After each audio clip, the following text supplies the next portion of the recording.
태국에서 송환되면서 이재명 대표와의 인연을 전면 부인한 김성태 전 쌍방울 회장.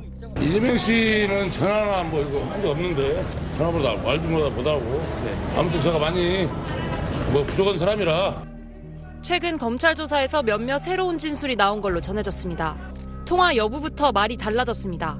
지난 2019년 김 전 회장은 이화영 당시 경기 평화부지사 등과 함께 북한 광물 사업 건과 관련해 중국에서 북한 측 인사를 만나는 기업 간담회에 참석했습니다.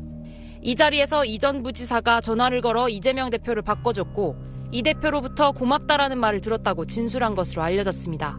쌍방울의 대북 송금이 경제협력 사업용이라는 주장에도 일부 변화가 나타났습니다. 김 전 회장은 지난 2019년 1월과 4월 두 차례에 걸쳐 경기도에 북한 스마트팜 조성을 목적으로 500만 달러를 송금했다고 했는데 그해 11월에 추가로 이재명 경기지사의 방북을 위해 300만 달러를 송금했다고 진술한 것으로 알려졌습니다. 이재명 대표는 검찰의 신작 소설이라고 일축했습니다. 아마 검찰에 이제 신작 소설이 나온 것 같은데 종전의 창작 실력으로 봐서 잘 안 팔릴 겁니다.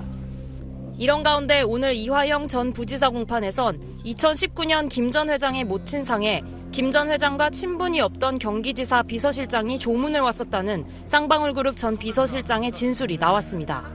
SBS 여영교입니다. 지난 2019년 경기도에서 작성된 내부 문건 목록입니다. 5월부터 11월까지 북한의 수신자로 해서 모두 5건의 초청 요청 문건이 발견됩니다. 11월 27일 민족협력 사업을 위한 경기도 대표단 초청 요청이라는 문서. 검토자는 현재 뇌물수수 의혹으로 재판을 받고 있는 이화영 전 평화부지사고 수신자는 북한 정찰총국 출신 김영철이 위원장으로 있는 조선아시아 태평양 평화위원회입니다. 문건 내용을 보면 사업이 효율적으로 진행될 수 있도록 도지사를 대표로 하는 경기도 대표단의 초청을 정중히 요청한다는 내용과 함께 경기지사의 직인이 찍혀 있습니다. 2019년 11월은 김성태 전 쌍방울 회장이 당시 이 지사의 방북을 위해 300만 달러를 북측에 건넸다고 최근 검찰에 주장한 시기입니다. 검찰은 이 밖에도 2019년 1월에서 4월까지 경기도가 추진하던 북한의 스마트팜 사업을 위해 500만 달러를 대신 지급하고 중국에서 이화영 전 평화부지사와 함께 북측 인사들을 만나기도 했습니다.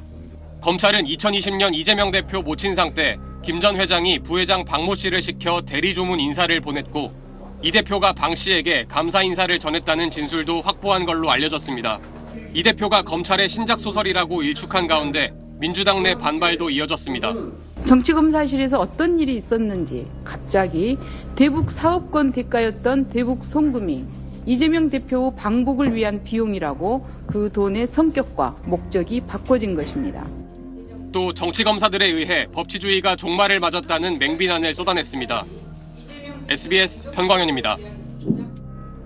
이재명 경기지사 취임 4개월 뒤인 2018년 11월 일산에서 경기도와 대북협력단체가 공동 주최한 교류 행사가 열렸습니다.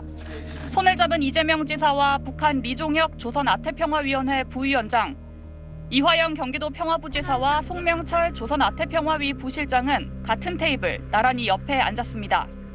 이듬해인 2019년 1월 이화영 부지사는 중국에서 송명철 부실장을 다시 만났습니다. 경제교류, 농축산 분야 등 경기도와 북한이 협력할 모두 15개 분야 사업을 협의하는 자리였습니다. 이 자리엔 김성태 전 회장도 함께했습니다. 이후 4월까지 북한으로 쌍방울 돈 500만 달러가 건너갔고 쌍방울은 다음 달인 5월 북한 민족경제협력연합회와 지하자원 개발, 철도 건설 등에 대한 우선적 사업권을 얻는 조건으로 1억 달러를 지급하는 경제협력 합의서를 썼습니다. 여기엔 또 이화영 부지사가 함께 있었습니다. 북측과 관련된 다양한 평화협력 사업을 국내외에서 추진함으로써 평화협력의 분위기가 한반도에 확산되고 김 전 회장은 최근 당시 이 부지사가 이재명 지사에게 쌍방울이 송금했다는 사실을 보고했고 이 지사도 이를 잘 알고 있다고 했다고 검찰에 진술한 걸로 알려졌습니다. 2018년과 2019년 사이 북한 국가보위성 공작원 리호남이 이 전 부지사와 김 전 회장을 만난 사실도 검찰이 파악했는데 영화 공작의 실제 모델로도 알려진 리호남은 김영철 전 정찰총국장을 통해 김정은 총비서에게 직보할 수 있는 인물이었다고 대북 소식통이 전했습니다. 이 내용 취재하고 있는 박하정 기자 나와 있습니다. 이재명 대표를 모른다고 했던 김성태 전 회장의 진술이 조금씩 바뀌는 모양새인데 그러면 검찰이 수사를 통해서 밝혀야 할 부분부터 먼저 짚어주시죠.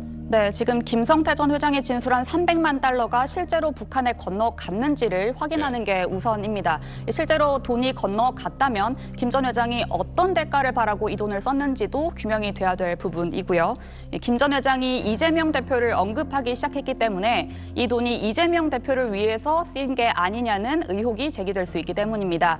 다만 그렇다고 하더라도 김 전 회장이 이 대표에게 그럼 원하는 게 무엇이었는지, 그리고 이걸 이 대표에게 전달했는지, 이걸 경찰이 입증해야 죄가 되는데 이걸 확인하고 입증하는 게 만만치는 않을 것 같습니다.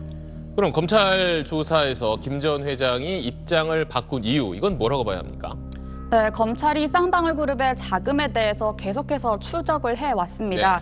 그 결과 이제 해명이 되지 않는 자금에 대해서 김 전 회장에게 어디에 썼는지 그 용처를 계속 추궁하고 있는 것으로 전해지고 있는데요. 김 전 회장이 해명을 하지 못하면 결국 본인이 책임을 질 수밖에 없는 상황입니다. 김 전 회장 측은 김 전 회장이 이 송환 뒤에 차라리 진실을 밝히는 게 좋겠다는 말도 했다고 전했는데요. 다만 이런 입장 변화 외에도 바뀐 진술이 사실인지를 규명하는 건 결국 다시 검찰의 몫이라 수사기간이 좀 더 길어질 수도 있을 것 같습니다. 네, 알겠습니다. 지금까지 사회부 박하정 기자였습니다. 김성태 전 회장은 최근 검찰 조사 과정에서 지난 2019년 11월에 300만 달러를 북측에 전달했다는 확인서, 일종의 수령증을 제출한 걸로 알려졌습니다. SBS 취재 결과 수령증에 적힌 이름은 북한 송명철 조선 아태평화의 부실장인 걸로 파악됐습니다.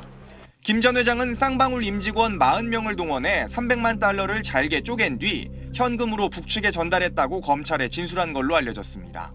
앞서 김 전 회장은 이 돈이 당시 경기지사였던 이재명 민주당 대표의 방북을 위한 거라고 진술한 바 있습니다.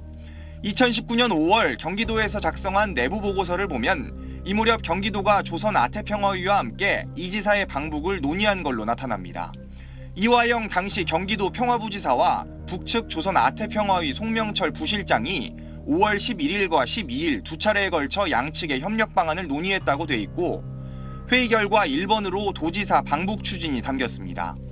이재명 대표는 오늘도 방북 자금과 관련해 제기된 주장 일체를 검찰발 소설이라고 거듭 받아쳤습니다.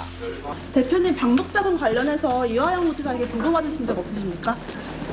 참 그 소설 가지고 자꾸 그러시는 것 같아요.